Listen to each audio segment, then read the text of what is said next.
हो गया? ठीक है। तो अभी हमने कौन से रिलेशन पढ़े? Legislative relation between centre and state. अब हम पढ़ेंगे दूसरे पार्ट 11 में जो आते हैं, that is administrative.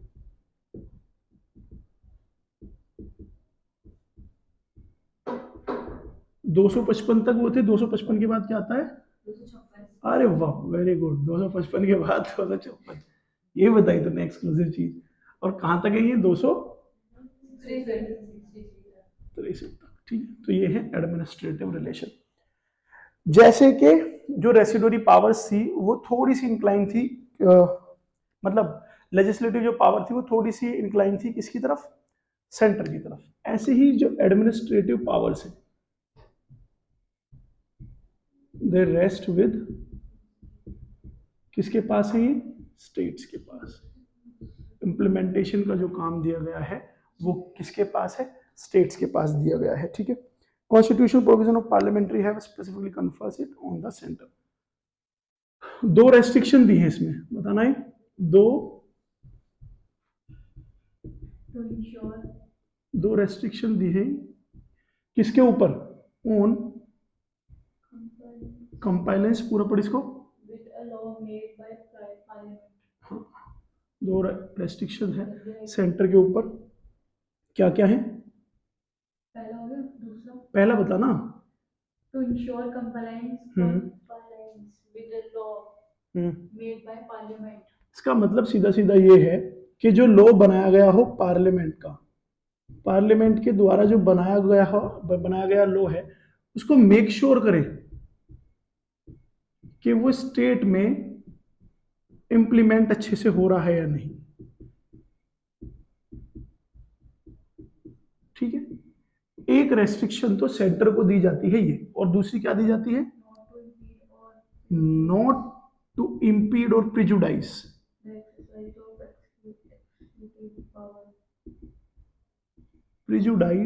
The executive power of centre in state. मतलब स्टेट कोई भी ऐसा काम ना करे कि जिससे इम्पीड यानी खराब होना, कोई भी स्टेट कोई भी ऐसा काम ना करे कि जिससे सेंटर के बनाए हुए लॉ को, मतलब सेंटर ने कोई भी लॉ बनाया कि आपको अपने स्टेट में इंप्लीमेंट करना है, और उसको इंप्लीमेंट ना करके या उसको इग्नोर करके ऐसा स्टेट नहीं कर सकता। तो ये स्टेट पे ऑब्लिगेशन है कि तुम्हें ये चीज करनी ही करनी होगी। ठीक है। तो सेंटर के जो दो दो रेस्ट्रिक्शन है वो क्या हुए कि एक तो पार्लियामेंट मेक श्योर करे कि स्टेट के जो बनाए हुए लॉ हैं, सेंटर के जो बनाए हुए लॉ हैं वो स्टेट में अच्छे से चले, और स्टेट कोई ऐसा काम ना करे दैट इंपीड और prejudice the law made bye centre. ठीक है। नेक्स्ट क्या है? ये समझ लो थोड़ा सा।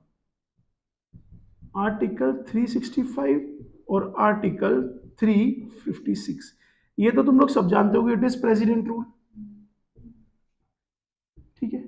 अब ये जान लो कि प्रेसिडेंट रूल लगता कब है, उसके बाद हम पढ़ेंगे आर्टिकल 355 में कि ये क्या होता है। 365 होता है failure of constitutional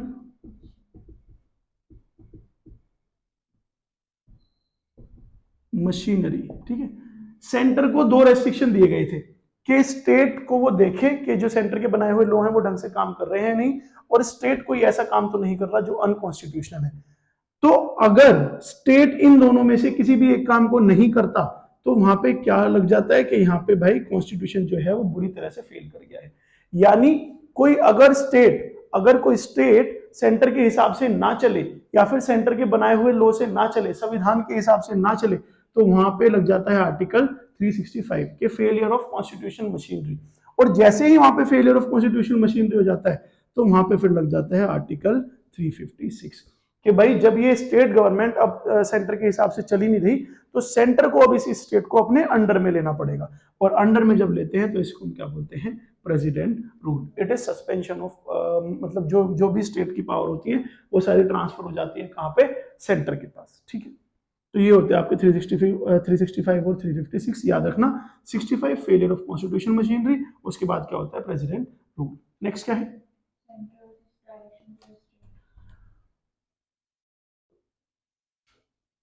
centre direction to states, यानी डायरेक्शन मतलब कि ऐसे कौन से एरियाज हैं जहां पे सेंटर बता सकता है स्टेट को कि तुम किस तरह से तुम्हें चलना है या किस तरह से तुम्हें काम करना है। तो उसकी कोई फील्ड्स है, उनको याद रखना कौन कौन सी फील्ड्स हैं। मीन्स ऑफ कम्युनिकेशन, ये जो तुम लाइनें होती हैं, ये जो सेंटर की ये जो टेलीफोन लाइंस हैं जो अंडरग्राउंड होती हैं, ये सब है, ये अगर बिछड़ी हो तो इनके लिए, या मीन्स ऑफ कम्युनिकेशन टावर या कुछ और, उसके लिए डायरेक्शन दे सकता है कौन, सेंटर स्टेट्स को। दूसरा, दूसरा रेलवेज। तीसरा मदर टंग, मातृभाषा के लिए ये बोलता है कि जो इंस्ट्रक्शंस होंगे वो हमारी मातृभाषा में होंगे। नेटिव लैंग्वेज हमारी कुछ भी हो सकती है लेकिन मातृभाषा हिंदी, तो उसके लिए भी डायरेक्शन दे सकता है कि किस स्टेट को कैसे क्या काम करना है। फिर वेलफेयर ऑफ शेड्यूल्ड ट्राइब्स, इनके लिए भी डायरेक्शन दे सकता है कि भाई तुम्हें इस तरह से काम करना है, ठीक है। बस, तो ये ऐसी फील्ड्स हैं जहां पे सेंटर स्टेट्स को बता सकता है कि भाई तुम्हें थोड़ा सा ढंग से चलना है या कैसे चलना है, ठीक है। तो असिस्टेंस या डायरेक्शन दे सकता है इन चार फील्ड में, मीन्स ऑफ कम्युनिकेशन में, रेलवेज में, मदर टंग में, और वेलफेयर ऑफ एसटीज में, शेड्यूल्ड ट्राइब्स में। नेक्स्ट टॉपिक क्या है, म्यूचुअल, हे भगवान अनपढ़, म्यूचुअल डेलीगेशन, तो आपने लिखा ही ऐसा है म्यूचुअल।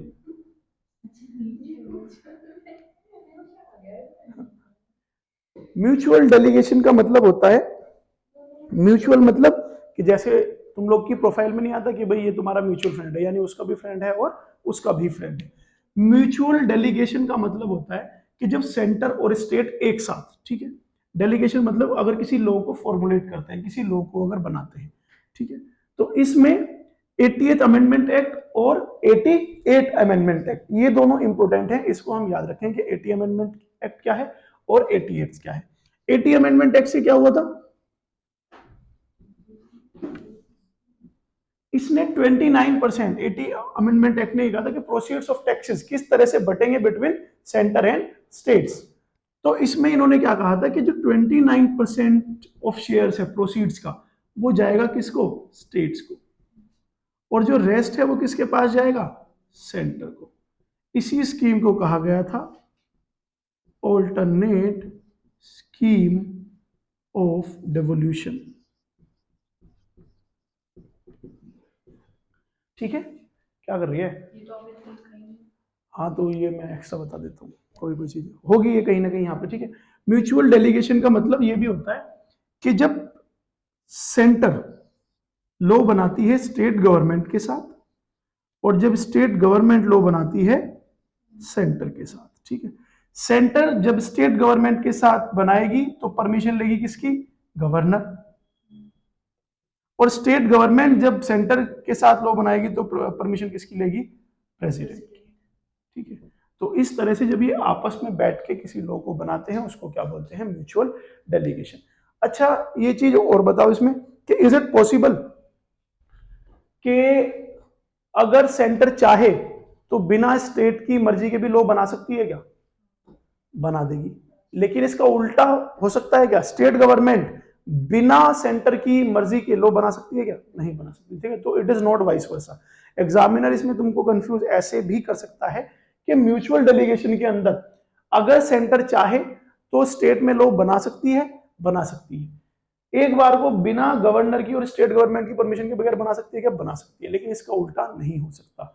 स्टेट गवर्नमेंट सेंटर के लिए लॉ नहीं बना सकती unless and until there is sufficient nexus, ठीक है। नेक्स्ट टॉपिक क्या है, cooperation between centre and state. अरे नहीं इसमें अच्छा अभी वो नहीं है 80th अमेंडमेंट एक्ट, वो बाद में आएगा, चलो उसके बाद में। 80 अमेंडमेंट एक्ट है, 88 अमेंडमेंट एक्ट है, ये मैंने ऑल्टरनेट स्कीम ऑफ डेवोल्यूशन पहले ही पढ़ा दिया, लिख रखा है नोट्स में, है दिया हुआ तुम लोग को।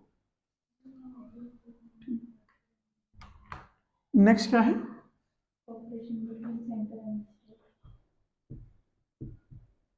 Cooperation between, cooperation between centre and states, इसमें क्या है? प्रेसिडेंट कैन हाँ एस्टैब्लिश इंटर स्टेट काउंसिल। देखो, इंटर स्टेट काउंसिल मतलब दो दो वर्ड होते हैं, 263 दो वर्ड होते हैं, इंटर स्टेट और इंट्रा स्टेट। ठीक है, इंट्रा स्टेट मतलब आपस में, और इंटर स्टेट मतलब ये देखो, इसको ऐसे याद रखना कि अगर प्रेसिडेंट चाहे तो for good rule, good governance, trade and commerce, उन सब के लिए प्रेसिडेंट अगर चाहे तो क्या बना सकते हैं? Inter state council. अंडर किस आर्टिकल? अंडर 263, 263 आर्टिकल के अंडर कोऑपरेशन अच्छा रहे बिटवीन सेंटर एंड स्टेट, उसके लिए, उनके रिलेशन के अच्छे के लिए इंटर स्टेट काउंसिल भी बनाई जा सकती है अंडर आर्टिकल 263। ये रिकमेंडेशन किसकी थी? सरकार या कमीशन की। ठीक है, जिनकी 287 कुछ थी रिकमेंडेशन, 67 180 इंप्लीमेंट हुई थी, उनमें से जो इंप्लीमेंट हुई थी 1990 में, सबसे इंपॉर्टेंट कौन सी थी? Inter state council. Next point क्या है इसका? Parliament can appoint an appropriate authority. हाँ, पार्लियामेंट एक अप्रोप्रिएट अथॉरिटी भी, अप्रोप्रिएट अथॉरिटी मतलब किसी पोस्ट को ये बोल देंगे कि भाई तू, तेरा ये काम है, इस लाइन का मतलब हुआ parliament can appoint appropriate authority, मतलब पार्लियामेंट किसी भी एक ऑफिसर को या कोई भी एक नया पद ला के ये बता सकते हैं कि भाई तेरा काम ये है कि सेंटर और स्टेट के रिलेशन को तू चेक करे और ये अच्छे से एग्जिस्ट करते रहे। एक एग्जाम है कि याद रख लो, अगर किसी भी बात में ये बोल रखा है कि पार्लियामेंट कैन, पार्लियामेंट इस चीज को कर सकता है क्या, तो 99% पार्लियामेंट हमारे देश में सब कुछ कर सकता है। अगर स्टेटमेंट ये आ जाए कि पार्लियामेंट सुप्रीम कोर्ट की पावर को एक्सटेंड कर सकता है, क्या कर सकता है? पार्लियामेंट लोकसभा की पावर को एक्सटेंड कर सकता है, क्या कर सकता है? प्राइम मिनिस्टर की को कर सकता है, कर सकता है।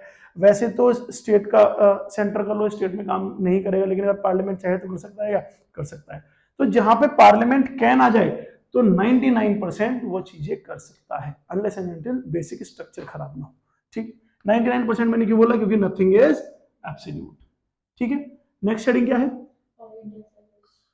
ऑल इंडिया सर्विस, ये पढ़ेंगे अच्छे से।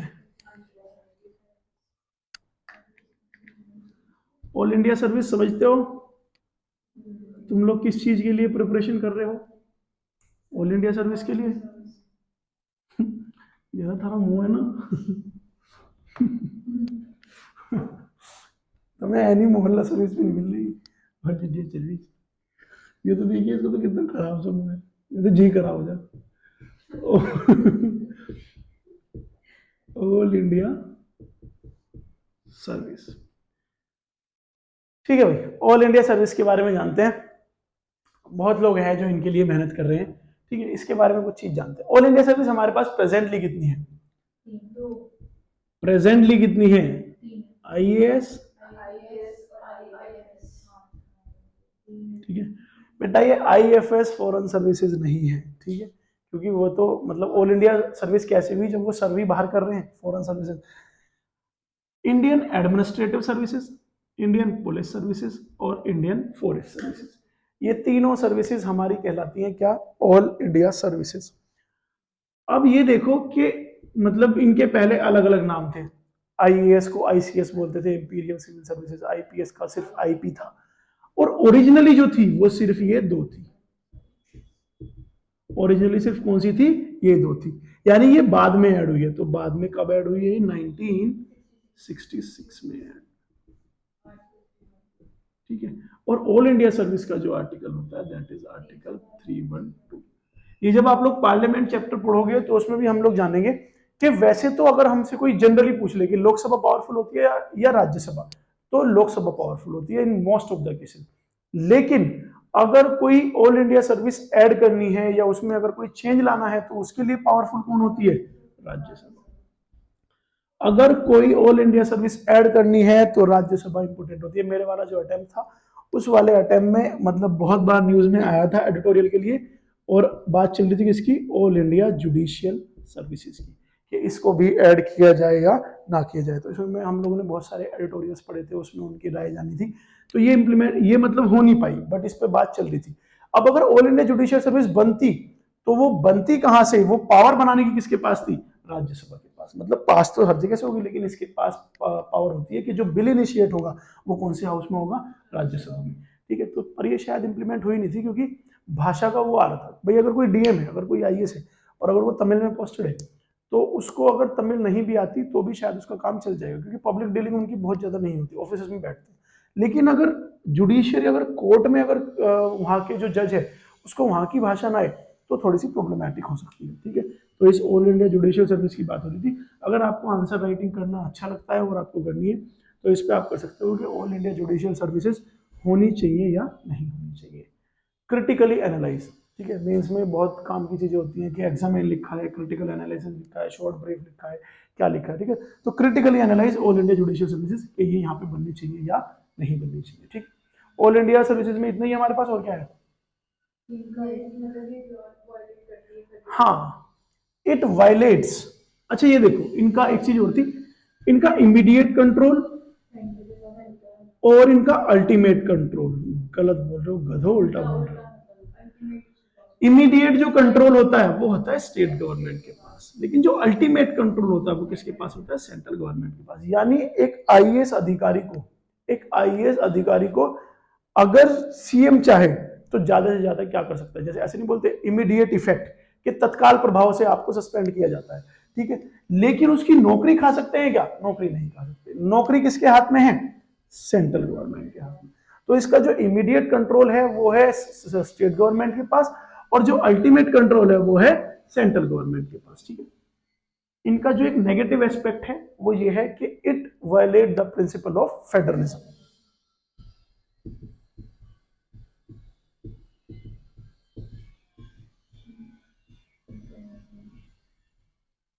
It violate principle of federalism. Federalism मतलब पावर की शेयरिंग, ठीक है। तो ये उसके जो, क्योंकि इनका अल्टीमेट कंट्रोल कहीं है, इमीडिएट कंट्रोल कहीं है, तो ये जो प्रिंसिपल ऑफ फेडरलिज्म है ना, इसको ये वायलेट करता है। और पॉजिटिव एस्पेक्ट तो इसका ये है ही कि भाई इसके जो ऑफिसर्स होते हैं वो बहुत हाई कैलिबर के होते हैं, ठीक है, सेंटर के द्वारा ट्रेंड होते हैं, और जो स्टेट में जो बैठ के स्टेट की जो फंक्शनिंग है उसको बहुत अच्छा करते हैं, वो सब तो इसके सब ये पॉजिटिव इफेक्ट्स हैं, ठीक है। नेक्स्ट टॉपिक क्या है?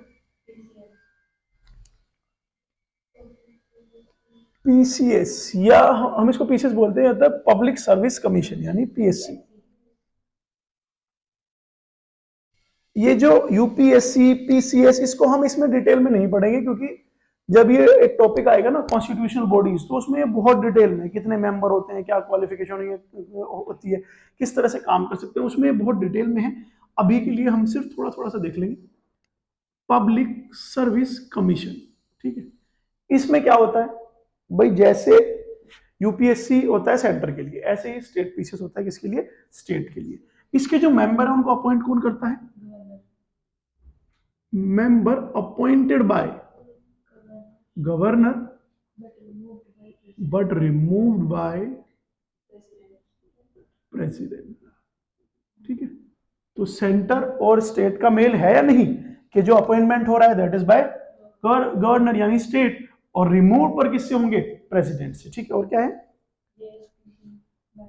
जेएसपीसी का मतलब होता है ज्वाइंट सर्विस पब्लिक कमीशन। ये देखो, ज्वाइंट का मतलब वैसे ये याद रखना, क्या याद रखोगे? 7th अमेंडमेंट एक्ट याद रखना, कि वैसे तो हाई कोर्ट भी एक स्टेट की कितनी होनी चाहिए? एक, ठीक है। ऐसे ही गवर्नर एक स्टेट का कितना होना चाहिए? एक। ऐसे ही स्टेट पब्लिक सर्विस कमीशन भी एक स्टेट का एक। लेकिन जो 7th अमेंडमेंट एक्ट था 1956 का, इसने अलाउ किया था कि एक गवर्नर, एक हाई कोर्ट या एक पब्लिक सर्विस कमीशन एक या एक से ज्यादा स्टेट्स में हो सकता है, ठीक है। तो ये जो ये जेएसपीसी बनता है, ये किससे बनता है? बाय बाय नहीं, प्रेसिडेंट से बनता है ना, इसके मेंबर। हाँ नहीं, मेंबर मतलब बनाता तो इसको वो है, चलो मेंबर ही लिख लो। इसके जो मेंबर होंगे वो अपॉइंट भी कौन करेगा? अपॉइंट भी करेगा बाय प्रेसिडेंट, और रिमूव भी कौन करेगा? प्रेसिडेंट,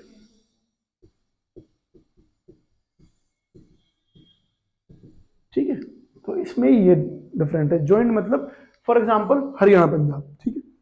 ज्वाइंट मतलब joint public service commission, joint public service commission JPSC, ठीक है। नेक्स्ट, कोई कोई और पॉइंट है इसमें? हाँ, यूपीएससी हाँ, UPSC can serve the need of, ऐसे लिख रहा होगा, need of UPSC can serve the need PSC of public service commission request of state governor on request of state governor and approval of president governor with approval of president approval of president. कि देखो, ये हम relation जो पढ़ रहे हैं state और centre के, तो यूपीएससी किसके लिए होता है? सेंटर के लिए। पीसीएस पीएससी स्टेट के लिए। तो यूपीएससी भी काम में आ सकता है किसके? पीसीएस के। लेकिन कब? जब उस स्टेट का कंसर्न गवर्नर रिक्वेस्ट करे, लेकिन उसके लिए परमिशन किसकी होनी चाहिए? प्रेसिडेंट की। Next, UPSC help in joint UPSC help in joint recommendation joint recommendation, हाँ वो ठीक है, जॉइंट रिकमेंडेशन में भी काम करते हैं, यानी दोनों भी बैठ के मतलब इसमें काम कर सकते हैं, वो वही सेम बात है। नेक्स्ट क्या है? इंटीग्रेटेड तो मैंने अभी भी तुम लोग को बताया था, इसमें तो शायद बहुत डिटेल में हम लोग को पढ़ने की जरूरत नहीं है। Integrated single system of court है हमारे यहाँ, double system of court USA में है, ठीक है।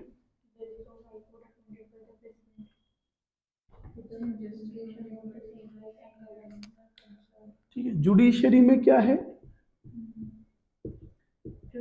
हाई कोर्ट के जज होते हैं वो प्रेसिडेंट अपॉइंट करता है। हाई कोर्ट के जो जजेस होंगे appointed by appointed by president,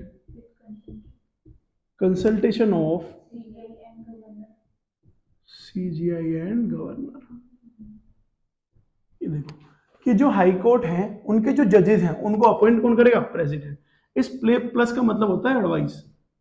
किसकी सलाह पे? Chief justice of India and governor. Governor कौन सा? उस स्टेट का, यानी गवर्नर कंसर्न। ठीक है, ये हमारी जुडिशरी की बात है। और क्या है? Common high court. हाँ, वो अभी भी बताया तुम लोग को कि कॉमन हाई कोर्ट भी हो सकती है। For example Haryana Punjab. कौन लेके आया था इस चीज को? 7th अमेंडमेंट एक्ट के हिसाब से आया था। ठीक है, next, relation during emergency. During emergency, article 352 during. तुम लोग खुद सोचो कि अगर देश में इमरजेंसी लगी हुई है तो सेंटर और स्टेट के रिलेशन क्या होंगे? पढ़े इसको जरा। Complete control under centre. जो सारा कंट्रोल है वो अंडर किसके आ जाता है? सेंटर के। State government not suspended. Complete control under central government. दो, स्टेट गवर्नमेंट नॉट सस्पेंडेड। भाई खत्म नहीं होती। स्टेट गवर्नमेंट जो है भाई, अगर कोई वहां का सीएम है तो सीएम है, उसको सस्पेंड नहीं किया जाएगा, लेकिन पावर नहीं रहती। पावर सारी ट्रांसफर कहाँ हो जाती है? सेंट्रल गवर्नमेंट में। ये तो हमने सेलिएंट फीचर्स ऑफ उसमें भी पढ़ा था कि हमारे यहाँ यूनाइटरी भी है सिस्टम और फेडरल भी है। फेडरल कब है? जब नॉर्मल टर्म्स है। लेकिन अगर इमरजेंसी लगी तो सिस्टम क्या हो जाता है? यूनाइटरी, यानी सारी पावर किसके पास चली जाएंगी? सेंट्रल गवर्नमेंट के पास। ठीक है, नेक्स्ट क्या है पॉइंट? 356 प्रेसिडेंट रूल है। प्रेसिडेंट रूल में power transfer to governor. President rule, इसमें जो सारी पावर है वो किसके पास आ जाएंगी? गवर्नर के। जो सीएम और जो स्टेट के जितने भी ये ऑफिशियल्स हैं इनके पास कोई पावर नहीं रहती। और ये आता क्यों? मैंने अभी बताया था, जो फेलियर ऑफ कॉन्स्टिट्यूशनल मशीनरी हो जाता है। ठीक है, नेक्स्ट, फाइनेंशियल इमरजेंसी 360। और फाइनेंशियल इमरजेंसी के दौरान फाइनेंशियल इमरजेंसी में ऐसे ही जान लो, ये जो इमरजेंसी है हम चैप्टरों में उनमें बहुत डिटेल में पढ़ेंगे। फाइनेंशियल इमरजेंसी जो है, यानी पैसे की अगर देश में कमी हो जाए तो प्रेसिडेंट बोल सकता है कि जो कुछ हायर ऑफिशियल्स हैं, गवर्नर, हाई कोर्ट के जजेस, इनकी जो सैलरीज हैं उनमें रिडक्शन हो सकता है।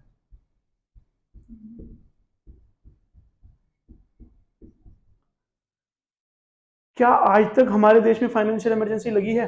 नहीं लगी। हमारे देश में कभी ऐसी पैसे की कमी नहीं हुई है, तो आज तक हमारे देश में फाइनेंशियल इमरजेंसी नहीं लगी। नेक्स्ट, आर्टिकल 355 ये इंपॉर्टेंट है। आर्टिकल 355 कुछ ड्यूटीज देगा किसको? सेंटर को, कि तुम्हारी ये ड्यूटीज हैं कि तुम्हें क्या करना है, ऑब्लिगेशन देगा कुछ। ये ध्यान से पढ़ेंगे। पढ़ो इसको पूरा। प्रोटेक्ट ऑफ आर्टिकल 355 को पढ़ो पहले। impose few duties on center पहली इम्पोज 2 ड्यूटीज ऑन सेंटर, यानी सेंटर के पास 2 ड्यूटीज हैं, 2 ऑब्लिगेशन हैं। वो 2 ऑब्लिगेशन देखो क्या है। पहली, protect every state against external and internal disturbance. Protect करना है किसको? स्टेट्स को। For every internal and external disturbance.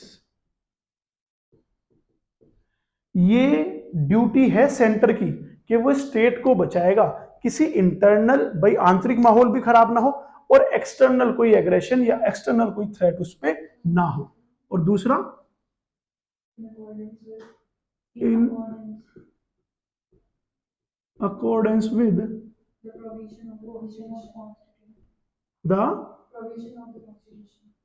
The provision of constitution.